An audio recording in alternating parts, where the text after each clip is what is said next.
দিলীপ ঘোষ বারবার কথা উঠছে, মানুষ বলছেন যে নতুন রোল, নতুন ইনিংস। আপনি নতুন ইনিংসেরও কথা বলেছেন এর আগে দিলীপ বাবু।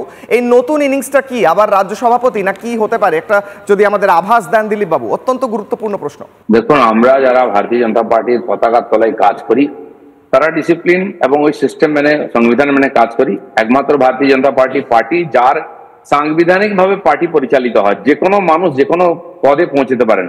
চাওয়ালার বাড়ি প্রধানমন্ত্রী ছেলে প্রধানমন্ত্রী হতে পারেন, আর একজন সাধারণ বাড়ির ছেলে আজকে হোম মিনিস্টার হচ্ছেন। দেশের কোণে কোণে বিজেপিকে পৌঁছে দিয়েছেন অমিত শাহ।